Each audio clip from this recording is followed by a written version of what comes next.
أما بعد فأعوذ بالله من الشيطان الرجيم بسم الله الرحمن الرحيم ادعوني أستجب لكم صدق الله مولانا العظيم اللهم صل على سيدنا محمد وعلى آل سيدنا محمد كلما ذكره الذاكرون وكلما غفل عن ذكره الغافلون اللهم صل على محمد وعلى آل محمد كما صليت على إبراهيم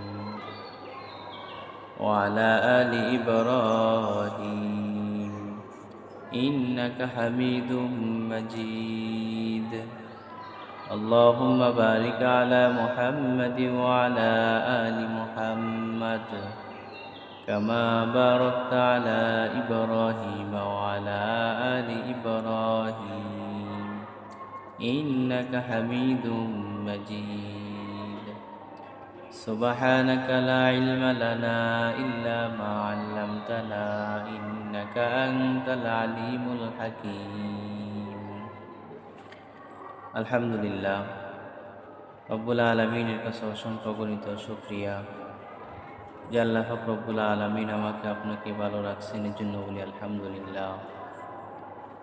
তো আমি কোরআনে কারিম থেকে এখানে আয়াত তেলাওয়াত করেছি। রব্বুল আলমিন যদি আমাকে তৌফিক দান করে অল্প সময়ের মধ্যে কোরআন ও হাদিস থেকে দু চারটা কথা বলবো ইনশাআল্লাহ। রব্বুল আলমিন পবিত্র কোরআনের মধ্যে বলেন, উদউনি আস্তাজিব লাকুম। আল্লাহ তাআলা বলেন, বান্দা তুমি আমাকে ডাকো, আমি তোমার ডাকে সাড়া দিব। রব্বুল আলামিন বলেন যে দুনিয়ার মধ্যে আমি বান্দাকে এই জন্য সৃষ্টি করেছি যে তারা আমাকে দুনিয়ার মধ্যে ডাকবে, তারা আমার ইবাদত বন্দেগী করবে, হালালকে হালাল হারামকে হারাম মেনে দুনিয়ার মধ্যে চলবে। এই জন্য আমি বান্দাকে সৃষ্টি করেছি। তো আল্লাহ পাক রব্বুল আলামিন এটাই কোরআনে কারিমের মধ্যে বলেন, উদউনি আস্তাজিব লাকুম। বান্দা তুমি আমাকে ডাকো, আমি তোমার ডাকে সঙ্গে সঙ্গে সাড়া দিব। এই জন্য রব্বুল আলামিনকে ডাকা, রব্বুল আলামিনকে স্মরণ করা, রব্বুল আলামিনের ইবাদত বেশি বেশি করা। রব্বুল আলামিন বলেন, দুনিয়ার মধ্যে আমি মানুষকে পাঠাইছি ইবাদতের জন্য, আর অন্য কিছু বানাইছি মানুষের ইবাদত করার জন্য। যেরকম পশু পাখি, এরকমভাবে গরু ছাগল সব কিছু আমি মানুষের ইবাদতের জন্য দুনিয়ার মধ্যে সৃষ্টি করেছি, পীড়িত করেছি। কিতাবের মধ্যে ওয়াকিয়া একটা পাওয়া যায় যে আল্লাহর একজন ওলি, উনি নদীর পাশ দিয়ে হাঁটতেছেন, নদীর পাশে হাঁটতেছেন। তো হঠাৎ দেখতেছি একটা বিচ্ছু কচুরির উপর বসে বসে নদী পার হইতেছে। তো আল্লাহর ওলি বলতেছি, এই বিচ্ছুটা কচুরির উপর বসে বসে যে নদী পার হইতেছে, এই বিচ্ছুটা কোথায় যাইতেছে আমার একটু দেখতে হবে। তো আল্লাহর ওলি দেখতেছি যে বিচ্ছুটা আস্তে আস্তে কচুরির উপরে বসে বসে নদীটা পার হলো। নদীটা পার হওয়ার পরে তো আল্লাহর ওলি দেখতেছে উনি কচুরি থেকে নেমে বিচ্ছুটা আস্তে আস্তে হাঁটতে হাঁটতে একটা বাগানের মধ্যে প্রবেশ করতেছি। বাগানের মধ্যে প্রবেশ করে আল্লাহর ওলি দেখতেছে একটা লোক বাগানের মধ্যে একটা গাছের নিচে শুয়ে আছে। তো বিচ্ছুটা আস্তে আস্তে উঠে উঠে ওই লোকের শরীরের মধ্যে উঠে গেল। তো আল্লাহর ওলি মনে করেছে যে হয়তো বিচ্ছুটা এত দূর থেকে ওনাকে মারার জন্য আসলো, নদী অতিক্রম করে আসলো। তো আল্লাহর ওলি বড় একটা পাথর নিল, যে যদি দেখি বিচ্ছুটা এই লোককে আক্রমণ করে তাহলে পাথর মেরে তাকে হত্যা করে ফেলব। কিন্তু আল্লাহর ওলি দেখতেছি এই মানুষটার মাথার উপরে, ওই যে মানুষটা গাছের নিচে শুয়ে আছে, ওনার মাথার উপরে একটা সাপ বসে আছে, যে কোনো মুহূর্তে আক্রমণ করতে পারে। তো বিচ্ছুটা আস্তে আস্তে ওই লোকের মাথার উপর উঠে সাপের উপর ঝাঁপ দিয়ে আক্রমণ করা শুরু করলো এবং আস্তে আস্তে বিচ্ছুটা সাপকে মেরে ফেলল।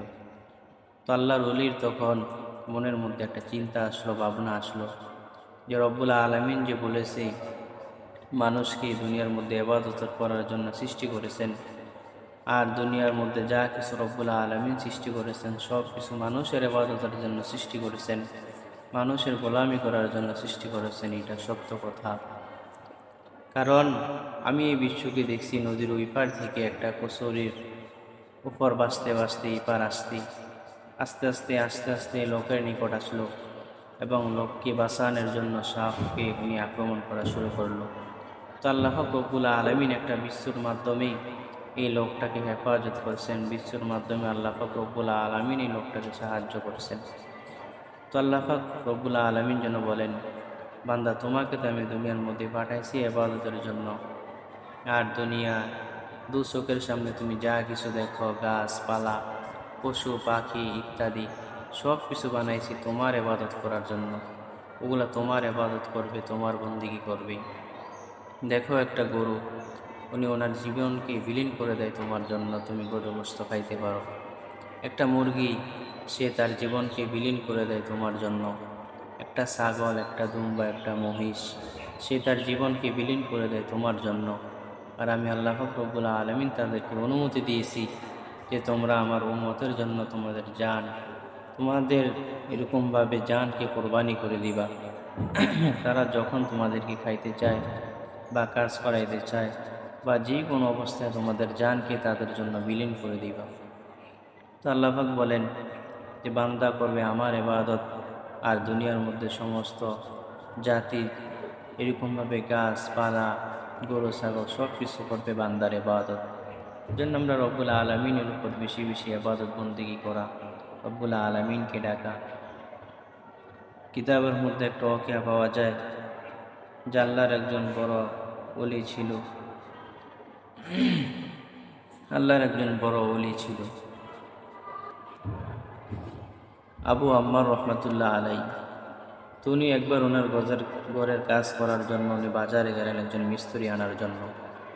তো আবু আম্মার রাদিয়াল্লাহু তাআলা রহমাতুল্লাহ আলী বলেন যে আমি যখন বাজারের মধ্যে প্রবেশ করলাম, বাজারের সমস্ত মানুষদেরকে আমি বলা শুরু করলাম যে বাজারের মধ্যে কি আজকে কোনো মিস্ত্রি আসছে, কাজ করার জন্য কোনো লোক আসছে কিনা।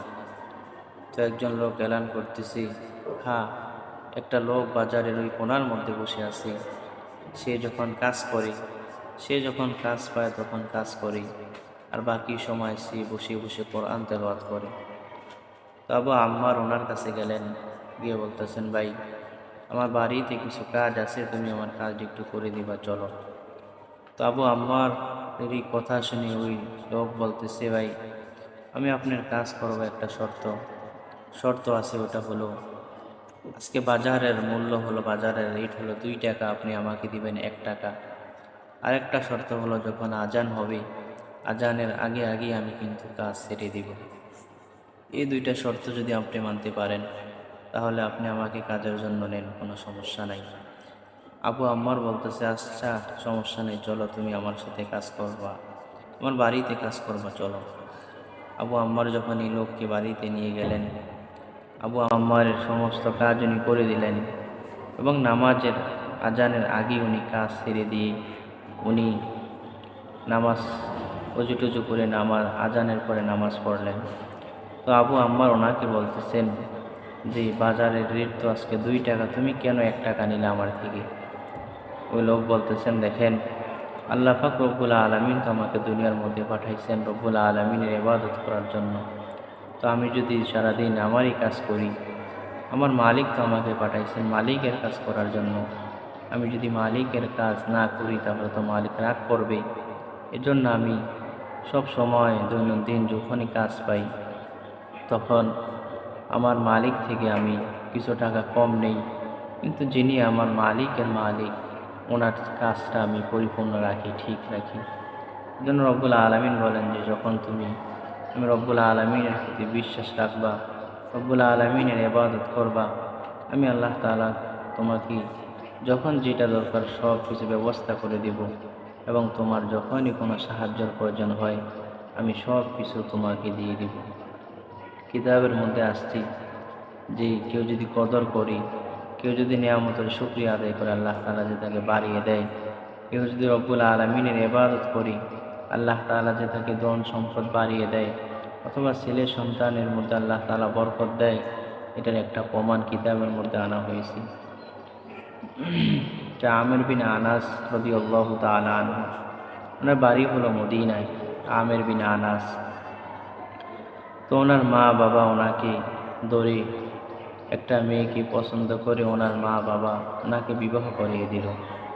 তো আনাস আমের বিন আনাস বলেন যে আমি যখন বাসর রাত্রে গেলাম, আমার বিবির চেহারাটা দেখে আমার পছন্দ হলো না, সে অনেক কালো।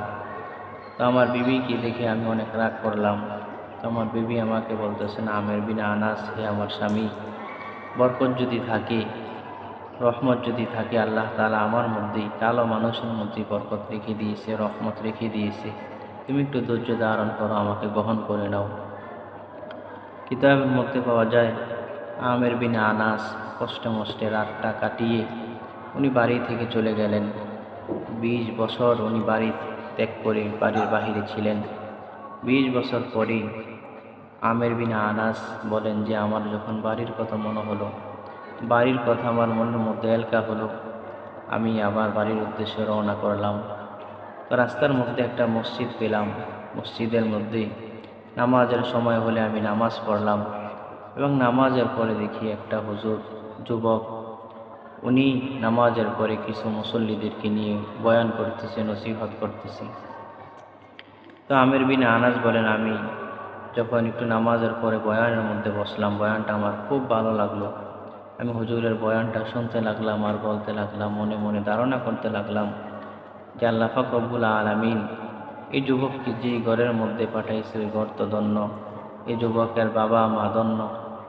আমের বিন আনাস বলেন যখন বয়ান শেষ হলো, সমস্ত মানুষ হুজুরের সাথে মুসাফা করতেছি, সমস্ত মানুষ হুজুরের সাথে দেখা করতেছে, হুজুরকে হাদিয়া দিতেছি। আমিও হুজুরের সাথেই সবার শেষে মুসাফা করলাম, দেখা করলাম এবং বলতে লাগলাম, বাবা তোমার কি বাবা মা আছে? তখন হুজুর বলতেছে, হ্যাঁ আমার বাবা, অনেক আগে শুনছি আমার বাবা, আমার মা কালো বলে বাড়ি থেকে চলে গেছে, আমার মা বাড়িতে এখনও আছে। তো আমের বিন আনাস বলেন তুমি একটু তোমার মার কাছে আমাকে নিয়ে যাও, যে তোমার মতো এরকম বাবাই, তোমার মতো একটা ছেলে, সহনশীল ছেলে, ধৈর্যশীল ছেলে, ভালো ছেলে যে গর্ব ধরছে, তোমার মার সাথে আমি একটু কথা বলতে চাই। আমের বিন আনাস বলেন আমি যখন এই যুবকের সাথে হুজুরের সাথে এই কথাটা বললাম, উনি আমাকে ওনার বাড়িতে নিয়ে গেলেন। বাড়িতে নিয়ে যাওয়ার পরে এই হুজুরের স্ত্রী যখন আমাকে দেখলো আর আমি যখন ওনাকে দেখলাম, তখন তো আমাদের আর চিনার বাকি নাই। আমি তো সাথে সাথে চিনে ফেললাম, এটা তো আমার ওই কালো বিবি, যাকে আমি 20 বছর আগে ছেড়ে চলে গিয়েছিলাম। তখন আমের বিন আনাসের বিবি বলতেছেন, হুজুরকে বলতেছেন, বাবা তোমার সামনে যে লোকটা দাঁড়িয়ে রয়েছে আমের বিন আনাস, উনি তো তোমার বাবা। উনি 20 বছর আগে আমি কালো বলে আমাকে ছেড়ে বাড়ি থেকে চলে গেছি, এখন 20 বছর পরে আবার আসছি। আমের বিন আনাস যখন শুনছে যে হুজুর তার ছেলে, উনি সঙ্গে সঙ্গে হুজুরকে ধরে অনেক কান্নাকাটি করা শুরু করলেন এবং ওনার স্ত্রীকে বলতেছেন, বিবি যদি বরকত থাকে তাহলে কালোর মধ্যেই আছে, যদি শান্তি থাকে তাহলে কালো স্ত্রীর মধ্যে আছে, তুমি আমাকে মাফ করে দাও। আমি তো ওই সময় তোমাকে ছেড়ে চলে গিয়েছিলাম, এখন তো আমি বাড়িতে এসে দেখি আমার গর্বের মধ্যেই আল্লাহ পাক রব্বুল আলামিন আমাকে একটা নেককার সন্তান দান করেছে, এই সন্তান জাতির কাছে তো দিন পৌঁছাই দিয়েছে, তুমি আমাকে মাফ করে দাও। এজন্য রব্বুল আলামিন বলেন যখন মানুষ ইবাদত করবে, আমি আল্লাহ তাআলা তাকে সব দিক দিয়ে সাহায্য করব, আমি আল্লাহ তাআলা তাকে সব দিক দিয়ে আহসান করব। এই জন্য বেশি বেশি ইবাদত বন্দি করতে হবে, রব্বুল আলামিনকে ডাকতে হবে। যারা রব্বুল আলামিনকে ডাকি, রব্বুল আলামিনের সাথে মহব্বত গঠন করে, মহব্বত বাড়ায়, আল্লাহ তাআলা তাহাদেরকে হার কিসিমে হার সময় বরকত দান করে। হযরত জালালউদ্দিন রুমি রহমতুল্লাহ আলাইহি থেকে একটা ওয়াকিয়া পাওয়া যায় যে জালালউদ্দিন রুমি রহমতুল্লাহ আলাইহি একবার তার খাদেমকে বলতেছে, খাদেম তোমার কি মন চায় যে কাবা শরীফের সামনে গিয়ে তুমি নামাজ পড়বা, নামাজ আদায় করবা? জালালউদ্দিন রুমি খাদেম বলতেছেন, হ্যাঁ হযরত, আমার তো মন চায় যে আমি কাবা শরীফের সামনে গিয়ে 2 রাকাত নামাজ পড়ব। জালালউদ্দিন রুমি রহমতুল্লাহ আলাইহি বলতেছে, আর দেরি করো না, তুমি তাড়াতাড়ি উজু করো, উজু করে তুমি আমার সাথে আসো। তো জালালউদ্দিন রুমি বলল যে আমি যখন আমার খাদেমকে কথাটা বললাম, খাদেম সঙ্গে সঙ্গে উজু করলেন এবং আমার কাছে এসে বলতেছেন, হজর আমি তো তৈয়ার আছি, আপনি আসেন। জালালউদ্দিন রুমি রহমতুল্লাহ আলী বলেন যে খাদেম তুমি চক্ষু বন্ধ করো। খাদেম বলল যে আমি যখন চক্ষুটা বন্ধ করলাম, আমি 14 কদম দেওয়ার পরেই আমি দেখতেছি কাবা শরীফ আমার সামনে। আমি ওইখানে কাবা শরীফের সামনে নামাজ আদায় করলাম। নামাজ শেষ হওয়ার পরেই জালালউদ্দিন রুমি রহমতুল্লাহ আলী বলতেছে আবার চক্ষু বন্ধ করো। আবার চক্ষু বন্ধ করার পরেই 14 কদম দেওয়ার পরে খাদেম বলতেছে আমি দেখি আমার ঘরের সামনে আমি উপস্থিত। তো খাদেম জালালউদ্দিন রুমিকে বলতেছেন, হুজুর আপনি এই এত বড় অর্জনটা আপনি কিভাবে আদায় করলেন, কিভাবে অর্জন করলেন? জালালউদ্দিন রুমি রহমতুল্লাহ আলী তার খাদেমকে বলতেছেন, খাদেম আল্লাহ পাক রব্বুল আলমিনকে আমি এতটা মহাব্বত করি, ভালোবাসি। আল্লাহ পাক রব্বুল আলমিনকে এতটা আমি ডাকি যে আল্লাহ পাক রব্বুল আলমিনকে আমি যখন ডাকি আল্লাহ আমার ডাকে সাড়া দেয়। আল্লাহ পাক রব্বুল আলমিনের সাথে আমি ঠিক কথাই বলি, আল্লাহ পাক রব্বুল আলমিন কথার উত্তর দেয়। জন্য আমরা যদি রব্বুল আলমিনকে ডাকি, রব্বুল আলমিনের ইবাদত বন্দেগী করি, আল্লাহ পাক রব্বুল আলমিন আমাদের ডাকও সাড়া দিবেন। আল্লাহ পাক রব্বুল আলমিন আমাদেরকে মহাব্বত করবেন, ভালোবাসবেন। এজন্য আল্লাহ পাক রব্বুল আলমিন বলেন, বান্দা তোমাকে আমি পাঠাইছি দুনিয়ার মধ্যে ইবাদত বন্দেগী করার জন্য। তোমাকে পাঠাইছি আমি রব্বুল আলমিনকে মহাব্বত করার জন্য। তুমি দুনিয়ার মধ্যে গিয়েছো, তুমি রব্বুল আলমিনকে একটু মহাব্বত করো, তুমি রব্বুল আলমিনকে একটু ভালোবাসো।